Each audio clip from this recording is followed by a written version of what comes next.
प्रिय छात्रों नमस्कार। एनसीईआरटी गणित कक्षा 11वीं में आपका स्वागत है।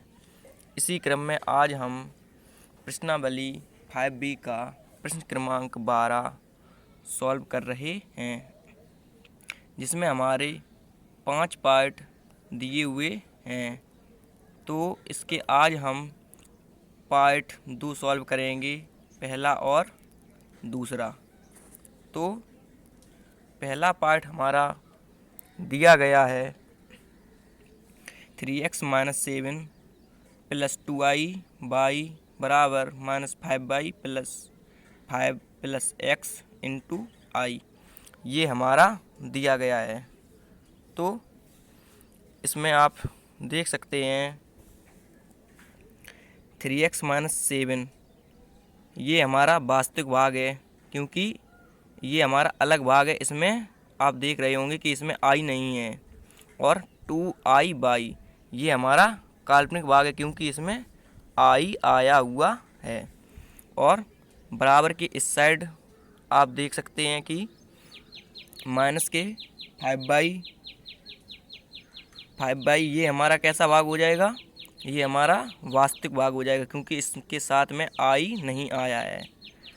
प्लस और ये इनटू में, यानी कि ये आई इसके इनटू में है, तो 5 और x ये दोनों ही काल्पनिक संख्याएं, क्योंकि आई का जब हम इसमें अंदर गुणा करेंगे तो ये कैसी हो जाएंगी, आई दोनों में आ जाएगा, तो ये हमारी काल्पनिक दोनों संख्याएं हो जाएंगी।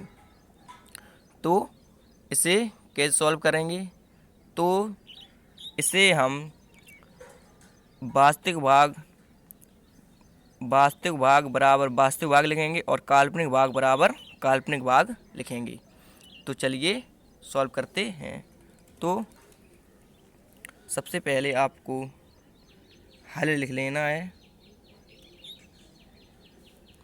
उसके बाद अब हम 3x-7 + 2i y, एक बार पूरा प्रश्न लिख दे रहे हैं।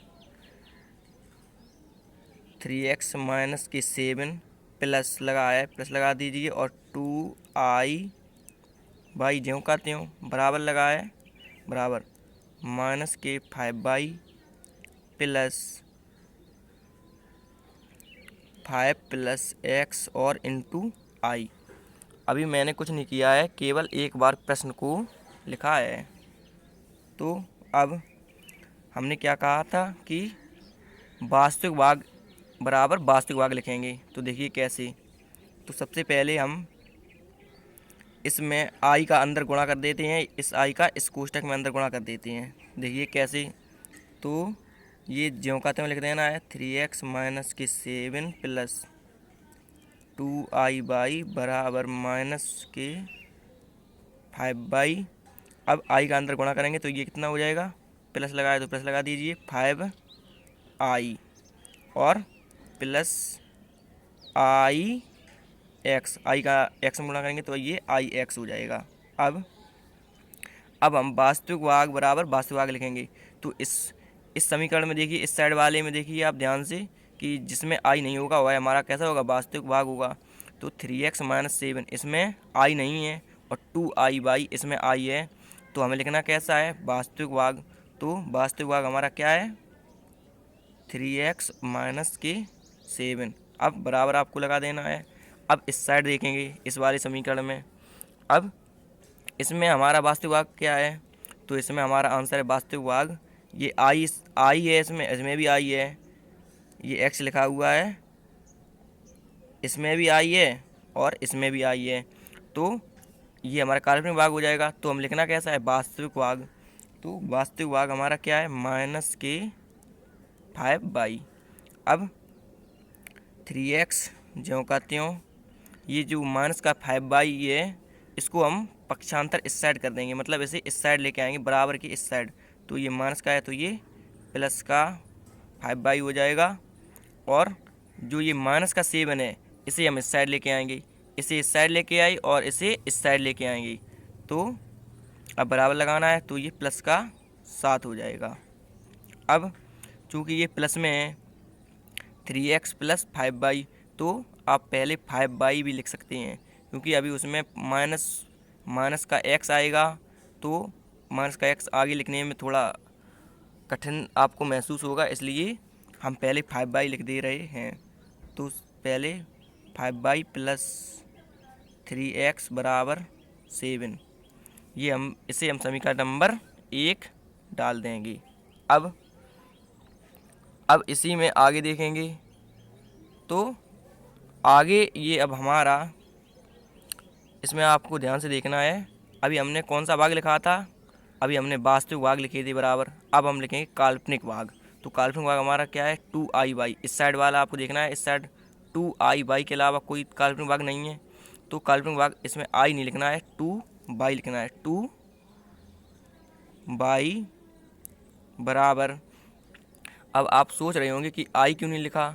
तो i इसलिए नहीं लिखा क्योंकि i केवल संकेत करता है कि ये वास्तविक भाग है या काल्पनिक भाग। ये i इसलिए नहीं लिखना है, ये केवल संकेत मात्र के लिए है कि वास्तविक भाग है या काल्पनिक भाग। तो i जिसमें है वह हमारा कैसा होता है, तो आप जानते ही हैं, काल्पनिक भाग होता है। तो 2/, अब बराबर इस साइड देखेंगे तो इस साइड अभी मैंने इसमें i का अंदर गुणा किया था, तो 5i प्लस ix, तो इसे लिख देंगे 5i नहीं लिखना है, प्लस इसमें भी i नहीं लिखना है, तो x। अब आपको ध्यान से देखना है। तो अब ये हमारा 2y ज्यों का त्यों, अब ये x इस साइड प्लस का है, अब बराबर के हम इस साइड लेके आएंगे तो ये किसका हो जाएगा, तो आंसर है ये हमारा माइनस का हो जाएगा, माइनस के x। और बराबर लगाए, बराबर लगा दीजिए, 5 बराबर के इस साइड है तो ज्यों का त्यों लिख दीजिए। अब इसे हम समीकरण 2 डाल देंगे। अब हमें समीकरण प्राप्त हो गए हैं, समीकरण 1 और 2। अब हम इन्हें सॉल्व कर लेंगे। देखिए कैसे। तो सबसे पहले हम लिखेंगे समीकरण 1 व 2 को हल करने पर। तो हमने लिखा समीकरण 1 व 2 को हल करने पर। अब समीकरण 1 हमारा क्या है, तो देखिए 5/, प्लस 3x बराबर 7, ये हमारा समीकरण 1 है। और समीकरण दूसरा क्या है हमारे, 2/, माइनस x बराबर 5, ये समीकरण 2 है। तो अब हमें इसमें y या x के गुणांक बराबर कर लेंगे। तो या तो y के गुणांक बराबर कर लीजिए या x के गुणांक बराबर कर लीजिए। तो हम इसमें y के गुणांक बराबर कर लेते हैं, क्योंकि हमें y या फिर x कैंसिल कर देंगे। और जब y या फिर x कैंसिल हो जाएगा तो हमें, अगर y कैंसिल करेंगे तो हमें x का मान प्राप्त हो जाएगा, और अगर हम x कैंसिल करेंगे तो हमें y का मान प्राप्त हो जाएगा। तो हम इसमें y के गुणांक बराबर कर देंगे। देखिए कैसे, अगर मैं यहाँ पे इसमें 2 से गुणा कर दूंगा तो ये 10 हो जाएगा, 5 दूनी 10 हो जाएगा अगर हम 5 में 2 का गुणा करेंगे। और अगर हम इसमें इस 2 में अगर हम 5 का गुणा करेंगे तो 5 दूनी 10, तो ये भी 10 हो जाएगा। तो देखिए कैसे, तो यहाँ पे आपको गुणा कर देना है, इस वाले 2 का इसमें ऊपर कर देंगे। अब ये वाले 5 का गुणा इसमें नीचे कर देंगे। अब 2 पंचे 10, ये भी 10 हो जाएगा, और 5 दूनी 10। चूँकि हम y के गुणांक बराबर कर रहे थे तो हमने y पर ही ध्यान दिया, क्योंकि 5 दूनी 10 हो जाएगा और 5 दूनी 10 ये भी हो जाएगा। चलिए अब इसे सॉल्व करते हैं। तो अब गुणा करना है, चाहे तो आप इसे समीकरण 1 और समीकरण 2 डाल सकते हैं। अब हम इसका गुणा कर रहे हैं, इसका 2 का गुणा इन तीनों पदों में करना है। देखिए कैसे, 5 दूनी 10/, 5 दूनी 10/, और 2 3 6, प्लस के ये 6x हो जाएंगे, 2 3 6 बराबर 7 दूनी 14। अब इसका 5 का गुणा इन तीनों पदों में करना है। तो 5 दूनी ये हो जाएगा 10/, और 5 एकम, इसका गुणांक 1 है, गुणांक में गुणा कर रहे हैं तो इसका गुणांक कुछ भी नहीं, तो 1 मानेंगे। तो 5 एकम और माइनस लगाए तो माइनस लगा दीजिए, 5x ज्यों का त्यों। अब 5 25 बराबर 25 ज्यों का त्यों। अब हम इसमें आगे देखेंगे तो ये हमारा, अब इसमें साइन चेंज कर देना है। तो ये प्लस का है, 10 है, 10/, है। अभी कोई भी साइन नहीं लगाया तो प्लस लगाया, तो हम यहाँ पे माइनस लगा देंगे। और ये प्लस का है तो ये माइनस का है, सॉरी ये माइनस का है तो इसे प्लस का कर देंगे। और 25 के आगे कोई भी साइन नहीं लगा है तो ये प्लस का है, तो इसे हम माइनस का बना देंगे। अब आपको एक लाइन खींच देनी है, उसके बाद 10/, और ये 10/, प्लस के हैं और ये 10/, माइनस के हैं, तो ये दोनों कैंसिल हो जाएंगे, क्योंकि हमें बाई या फिर एक्स हमने अभी बताया था कि एक हम कैंसिल करेंगे। अब आपको ध्यान से देखना है, ये भी 5x प्लस का है और 6x भी प्लस का है, तो ये कितने हो जाएंगे 11x या 11x। अब बराबर लगा है, बराबर लगा दीजिए। अब ये माइनस का 25 में से 14, माइनस के 25 में से हम ये प्लस की, जब माइनस के 25 में ये 14 ऐड करेंगे तब हमें माइनस के 11 प्राप्त होंगे, या 25 में से 14 घटाएंगे तो हमें माइनस की 11 प्राप्त होंगी। तो अब x बराबर ये 11x, यानी कि ये 11 गुणा में थे तो ये नीचे बटे में आएंगे, तो माइनस की 11/11। अब ये 11 से हम 11 कैंसिल कर देंगे, बराबर -1 हमें प्राप्त हो जाएगा। तो ये हमें x का मान प्राप्त हो जाएगा। आप यहाँ पे लिख सकते हैं x बराबर -1, ये हमें x का मान प्राप्त हो जाएगा। अब हम इसी प्रकार y का मान प्राप्त करेंगे। x का मान अब हम समीकरण 1 में रख देंगे, तो समीकरण 1 हमारा था 5। अब हम लिखेंगे x का मान समीकरण 1 में रखने पर, देखिए कैसे। तो अब हम लिखेंगे x का मान, तो रख देंगे समीकरण 1 में। तो समीकरण 1 हमारा था 5y प्लस 3x बराबर 7, ये हमारा समीकरण 1 था। अब हमने x का मान अभी निकाला था, तो अभी कितना निकाला था x का मान, तो आंसर है -1 निकाला था। तो 5y प्लस x का मान हमने अभी निकाला था -1, तो 3x का मान रख देंगे -1 बराबर 7। अब 5y, अब माइनस प्लस का गुणा करेंगे तो ये माइनस के 3 हो जाएंगे बराबर 7। अब 5y बराबर, अभी हमारे कितने हो जाएंगे, तो अभी ये हमारा 7 ज्यों का, तो अब ये माइनस का 3 है तो इसे हम इस साइड लेके आएंगे, ये किसका हो जाएगा, प्लस का 3 हो जाएगा, क्योंकि पक्षांतर इसका इस साइड कर देंगे तो ये प्लस का हो जाएगा। अब इसे हम आगे सॉल्व करेंगे, तो ये हमारा बाई, आपको ध्यान से देखते रहना है, बाई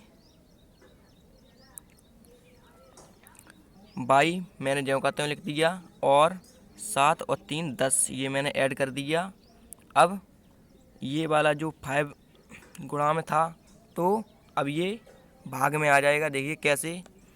ये गुणा में था तो इसे हम भाग में लेके आएंगे, तो ये बटे में इसके आ जाएगा, 10 के बटे में। अब 5 दूनी 10, इसे हम कैंसिल आउट कर देंगे, तो ये 2 बार होगा, तो ये y बराबर 2 हमारा आंसर हो जाएगा। हमें प्रश्न में यही दिया गया था, देखिए आप ध्यान से, प्रश्न में हमारा दिया गया था, प्रश्न में हमारा दिया गया था कि x और y के मान ज्ञात कीजिए। तो मैंने x और y के मान ज्ञात कर लिए कि x बराबर 1 और x बराबर -1 और y बराबर 2, ये हमारे आंसर हो गए।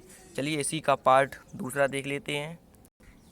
तो इसका पार्ट दूसरा हमारा दिया गया है 2xy प्लस 12 बराबर 3y माइनस 6i। देखिए कैसे।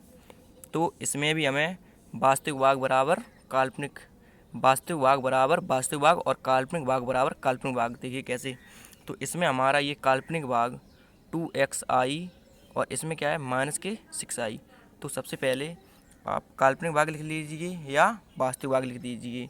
तो हम पहले काल्पनिक भाग लिखे ले रहे हैं, देखिए कैसे। तो एक बार प्रश्न लिख लेना है आपको, 2xi प्लस 12 बराबर 3y माइनस 6i। उसके बाद अब हम पहले काल्पनिक भाग लिख ले रहे हैं, तो इसका काल्पनिक भाग है 2x और बराबर लगा दीजिए, और इस साइड काल्पनिक भाग केवल एक है -6। तो अब ये x बराबर -6, अब ये 2 गुणा में है तो इस साइड ये भाग में आएंगे, बराबर के इस साइड आएंगे तो ये भाग में हो जाएंगे, तो ये 2, तो 2 × 6, ये कैंसिल हो जाएगा। x बराबर -3, x का मान कितना आ जाएगा, तो आंसर है -3। तो इसी प्रकार से अब हम y का मान भी ज्ञात कर लेंगे। देखिए कैसे, तो अब हमारा वास्तविक भाग बराबर वास्तविक भाग, तो वास्तविक भाग इस साइड क्या दिया गया है 12, तो हम 12 लिख देंगे, और बराबर लगाया है तो बराबर लगा दीजिए, और इस साइड वास्तविक भाग क्या है, तो आंसर है 3y। इस साइड वास्तविक भाग केवल 3y है। तो अब इसमें 3y, तो आप इसे 12 बराबर 3y को 3y बराबर 12 लिख सकते हैं, तो आंसर है बिल्कुल लिख सकते हैं, क्योंकि ये दोनों बराबर ही तो हैं, चाहे आप इस साइड लिख दीजिए या इस साइड लिख दीजिए। अब हम इसे सॉल्व करेंगे तो ये y बराबर 12/3, क्योंकि ये वाला गुणा में था, मैंने इसे भाग में कर दिया। अब y बराबर 3 चौके 12, ये कैंसिल हो जाएगा, तो ये 4। तो हमें इसमें भी x और y के मान ज्ञात करने थे, तो मैंने x बराबर -3 और y बराबर 4 प्राप्त कर लिया। अब इसी प्रकार इसके हम पार्ट 3, 4 और 5 वो भी सॉल्व करेंगे। तो आशा करता हूँ कि यह प्रश्न आपको समझ में आ गए होंगे। अगर नहीं आए हैं तो आप हमें कमेंट में बता सकते हैं। Thank you.